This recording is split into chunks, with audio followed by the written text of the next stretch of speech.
द्वादश श्रेणी अध्ययन करुवा समस्त शिशु भाई भाई मानक आज कालांश को स्वागत। कालांश पूर्व प्रथमे ब्रह्मनाद करनेबा। ब्रह्मनाद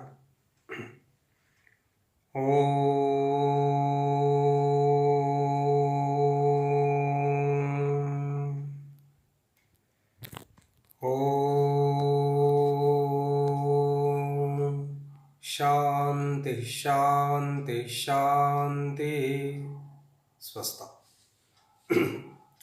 गत कालांश गुड़िक आम दशावतार स्तुति आप जो पद्य विभाग अच्छी दशावतार स्तुतिर 10टी श्लोक आम आलोचना करथिले। आम बर्तमान आज कालांश तार जो परवर्ती श्लोक रही जो 2टी 11 और 12 ये 2टी श्लोक आज आलोचना करवा। आउ दशावतार स्तुतिर 11 12 2टी श्लोक होची आपनकर अंतिम श्लोक। ये 2टी सरला परे आपनकर दशावतार स्तुति विषयटी सरिवो एवं तार प्रश्न उत्तर मध्य मु मझे आलोचना करिछि। तार पीडीएफ फाइल करी आपनको ये जो प्रथम प्रोजर कपतलुब्ध कथार एवं दशावतार स्तुतिर ये 2टीर संपूर्ण रूपे पीडीएफ फाइल करी आपन प्रश्न उत्तर मु पठेबी परवर्ती समय। आज कालांश आम जो पूर्व जो 10टी श्लोक आलोचना करथिले किछि पूर्व ज्ञान प्रश्न आपण मान पई अछि। पुणी आम पुनः स्मरण करनबा गत श्रेणी जहाँ जहाँ पढ़ी तापर आगो को आम पढ़ा। बर्तमान किछि पूर्व ज्ञान प्रश्न आपण मानक पई। कथम करवालम कलयसी अर्थात म्लेच्छ निबह निधने करवालम कलयसी। करवालम कीदृशम अस्ति धूमकेतुमिव किमपि करालम अस्ति। करवालम म्लेच्छ निबह निधने किं कलयसी म्लेच्छ निबह निधने धूमकेतुमिव करालम करवालम कलयसी। किं धूमकेतुमिव करालम अस्ति पुनर्वि यज्ञ विधे रह किं निंदसी बुद्ध किम अनिंदत पशुघात विषय निंदा करथिले से। बुद्धावतारेण किं दर्शितम सदय हृदय दर्शितम केन सदय हृदय दर्शितम। ये जो किछि पूर्व श्लोक आम पढ़ी पूर्व श्लोकर किछि पूर्व ज्ञान प्रश्न अच्छी आपनकर पुनः स्मरण मु करि दउछि। कल्की अवतार एवं बुद्ध अवतार एवं कल्की अवतारंकर वर्तमान आम परवर्ती श्लोक जिबा श्लोक नंबर 11 को जिबा। श्री जयदेव कबेरिद मुदित मुदारम शृणु सुखदम शुभदम भवसारम केशव धृत दशविध रूप जय जगदीश हरे। अस्मिन् श्लोके कवि जयदेव भगवतः दशविध रूप से जय भवतु इति अत्र उक्तवान् अस्ति। श्री जयदेव कवेः इदम उदितम उदारम शृणु सुखदम शुभदम भवसार। अतः दशविध रूप धृत हे जगदीश भवतः जय भवतु हे केशव भवतः जय भवतु। अत्र किं कथयति ना श्री जयदेव कवेः श्री जयदेव कविंकर इदम उदितम उदारम शृणु। एतत् कीदृशम उदारम अस्ति ना सुखदम शुभदम भवसारम। अतः हे केशव दशविध रूपधारी प्रभु आपणकर जय हो। तेणु ये कौन कहगला ना श्री जयदेव कवेः श्री जयदेव कविंकर इदम अर्थात यह उदितम उदारम ये हूँ उदारम। उदारम अर्थात एठारे कह जाउछि कोन उदारम। उदारम अर्थ एठारे कह जाउछि जो जयदेव जो ग्रंथ लिखिचंदी गीत गोविंद ग्रंथ से गीत गोविंद रे अति सुंदर सावलील भाषा सुंदर सुंदर अलंकार प्रयोग एवं काव्यिकर जो काव्य लक्षण जहाँ रही से काव्यिक भावात्मक भाषार से प्रयोग करछंदी। तेणु जयदेव ये कहते श्री जयदेव कवेः श्री जयदेव कविंकर ये हूँ उदारम उदितम। ये जो उदितम अर्थात ये ग्रंथ बोली आम नेबा ये जो गीत गोविंद ग्रंथ ये अत्यंत उदारम। उदारम अर्थात ये अति सुंदर ध्वनि गुण अलंकार इत्यादि द्वारा परिपूर्ण ये जो ग्रंथ। तेणु श्री जयदेव कवेः इदम उदितम उदारम शृणु शुणंतु। पुणी ये किपरि कौन ये प्रदान करे शुणिबा एटा काहेकि आमे शुणिबा ना ये हूँ सुखदम शुभदम भवसारम। पुणी कौन होची ना ये सुखदम सुखदम अर्थात सुख प्रदानकारी पुणी शुभदम भवसारम संसारर ये हूँ सार शुभ प्रदानकारी। अर्थात यही गीत गोविंद ग्रंथ जदि आम अध्ययन करवा पढ़ा ये भव अर्थात ये जो संसार संसार को भव कह जाए। तेणु ये भव संसार रु पारी होगा ये ग्रंथ आमको सहयोग करिवो।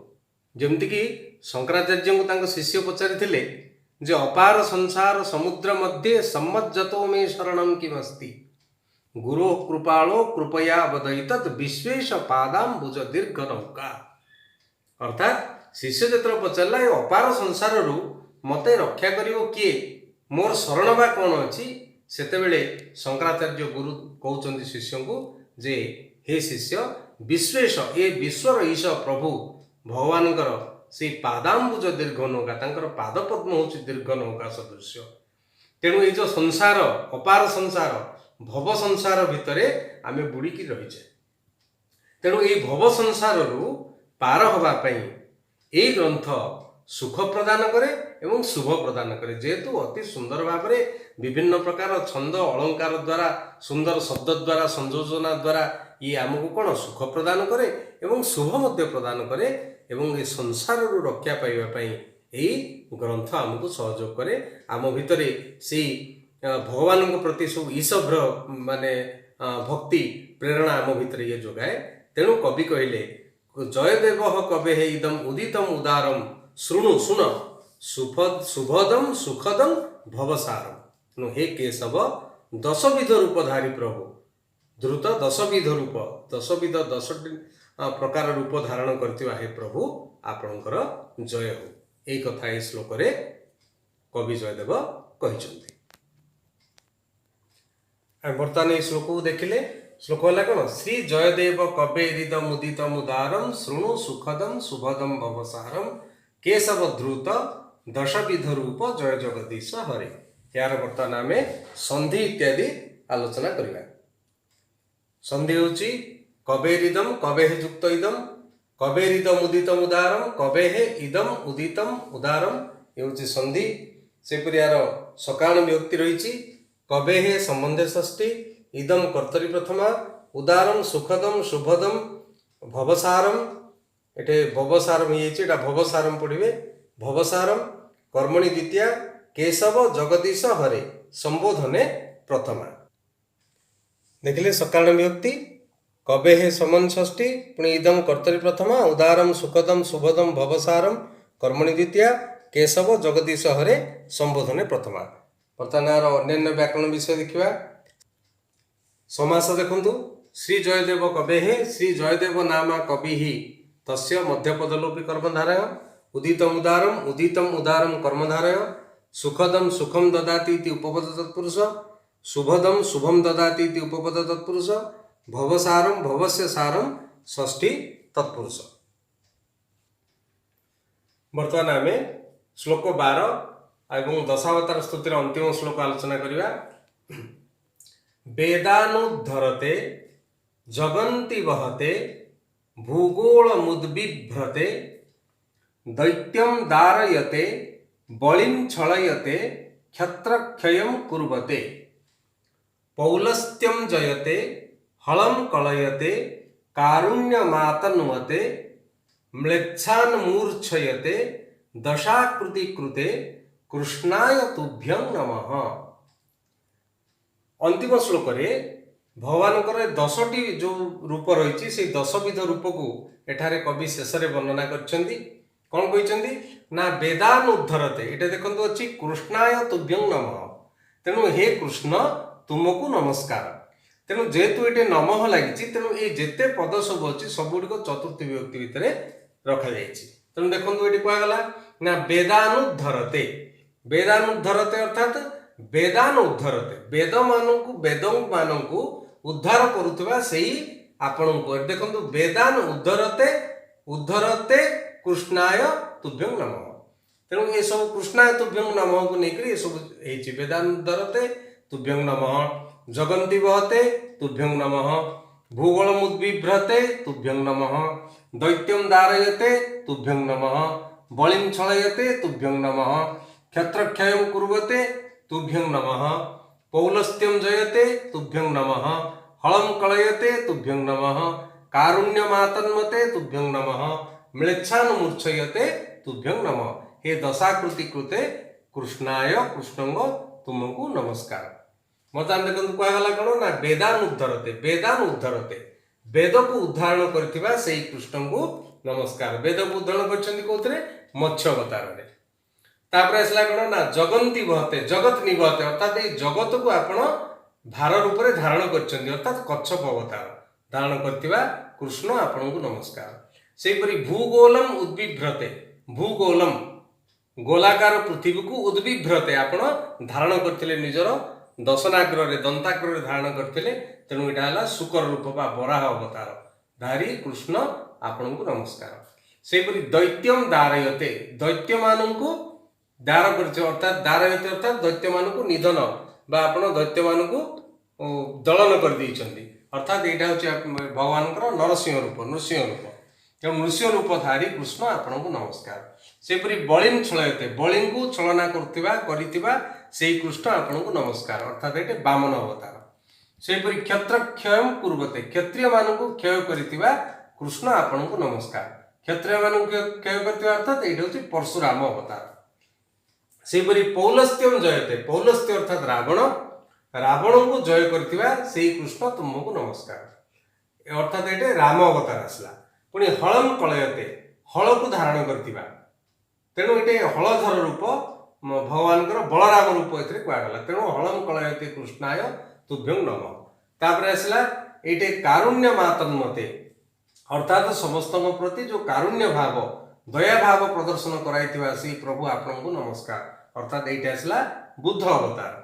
सेपरि म्लेच्छान मूर्छयते, म्लेच्छ मानकु अर्थात नीच मानकु जो माने दुष्ट पापी मानकु दलन करुथिबा सेई प्रभु कृष्ण आपण को नमस्कार। एपरि दशाकृति कृते, दश आकृति को धारण करथिबा, दश विध रूप को धारण करथिबा हे कृष्ण तुमको नमस्कार। एटे कहगला मत्स्य अवतार, एटे कहगला कच्छप अवतार, एटे कहगला वराह अवतार, एटे कहगला नृसिंह अवतार, एटे कहगला वामन अवतार, एटे कहगला परशुराम अवतार, एई जगह कहगला राम अवतार, एटे कहगला बलराम अवतार, एटे कहगला बुद्ध अवतार एवं एटे कहगला कल्की अवतार। यही 10 आकृति को धारण करथिबा कृष्ण आपण को नमस्कार। वर्तमान ए श्लोकर जहाँ संधि अछि आमे संधि सब देखिबा। वेदान उद्धरते, वेदान उद्धरते, भूगोलम उद्बिभ्रते, भूगोलम उद्बिभ्रते, कारुण्यम आतन्मते, कारुण्यम आतन्मते, म्लेच्छान मूर्छयते, म्लेच्छान युक्त मूर्छयते, दशाकृति कृते, दश युक्त आकृति कृते। वर्तमान आम यार सकारण विभक्ति आलोचना करवा। रेखांकित पद गुड़िकर वेदान जगंती भूगोलम दैत्यम बलिं पौलस्त्यम हलम कारुण्यम म्लेच्छान, ये सबुड़िक हूँ कर्मणि द्वितीया। सेपरि कृष्णाय तुभ्यं नमः जोगे चतुर्थी होती, नमः जो प्रयोग होती एवं दशाकृति कृते भावे सप्तमी होती। ये हूँ सकारण विभक्ति। बर्तमान एथर समास किसी आम आलोचना करवा। समास अच्छी क्षत्र क्षयम, क्षत्रियाणाम क्षयम षष्ठी तत्पुरुष, दशाकृति दशानाम आकृति षष्ठी तत्पुरुष। ये आम श्लोक 12 संधि एवं सकारण विभक्ति। बर्तमान श्लोक 11 एवं 12 ये दुईटी जाकर किसी संक्षिप्त प्रश्न आम आलोचना करवा। कस्य उदारम उदितम, श्री जयदेव कवेः उदारम उदितम। श्री जयदेव कवेः उदारम कीदृशम, सुखदम शुभदम भवसारम। श्री जयदेव कवेः सुखदम शुभदम भवसारम उदारम भवति। पौलस्त्य कः, रावणः, रावणः पौलस्त्यः भवति। कस्मै नमः, कृष्णाय तुभ्यं नमः। कम दारयते नमः, न दैत्यम दारयते नमः। किं कलयते नमः, हलम कलयते नमः। कान मूर्छयते नमः, न दैत्यान मूर्छयते नमः। दशाकृति कृते कस्मै नमः, न दशाकृति कृते कृष्णाय तुभ्यं नमः। ये हूँ आमर संक्षिप्त प्रश्न। एथरे आम किछि दीर्घ प्रश्न मध्य आलोचना करवा। ये श्लोक दुईटर प्रथम देखिए संस्कृत भाषा सरलार्थ 8 मार्क जोटा आसे, यहाँ श्लोक 11 सरलार्थ देखो ये श्लोकर एवं श्लोक नंबर 12 मध्य आम संस्कृत भाषार सरलार्थ देखा। ये हूँ श्लोक नंबर 12 संस्कृत भाषा सरलार्थ 8 मार्क जोटा परीक्षा आसे। सेपरी मातृभाषा सरलार्थ 11 श्लोकर 4 मार्क जो 10टी जाक अवतार वर्णना करा जायछि सी हूँ 12 नंबर श्लोक। एथिरे जो कविंकर जो ग्रंथ गीतगोविंद ग्रंथ ता विषय कहुई यहाँ हूँ 11 नंबर श्लोक मातृभाषा सरलार्थ। सेपरी 12 नंबर श्लोकर मध्य मातृभाषा सरलार्थ जोटा परीक्षा रे 4 मार्क आसे। बर्तमान देखिए संस्कृत भाषाया संक्षिप्त प्रश्न 3 मार्क जोटा परीक्षा रे आसे। श्री जयदेव कवे उदितम उदारम कीदृशम ये हूँ 11 नंबर श्लोकर एवं सेपरी 12 नंबर श्लोकर मध्य 3 मार्क प्रश्न आसे। संस्कृत भाषा संक्षिप्त प्रश्न भगवत दशावताराणी कानी एथिरे 10टी जाक अवतार विषय वर्णना कराई जोटा परीक्षा रे 3 मार्क आसे। आमे वर्तमान श्लोक 11 और 12 आलोचना कले या सहित आमर दशावतार स्तुतिर शेष वर्तमान समाप्त हो 12टी श्लोक दशावतार स्तुतिर अच्छी। यार प्रश्न उत्तर संक्षिप्त प्रश्न दीर्घ प्रश्न मु आपण को पढ़ेला समय पठे तार उत्तर आपण पठे दि जाइए।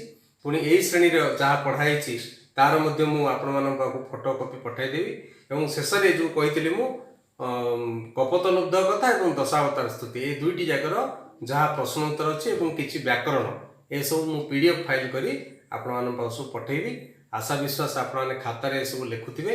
आपणकर आहरी 2टी पद्य अच्छी गोटे अच्छी पुणी अच्छी रघुवंशम एवं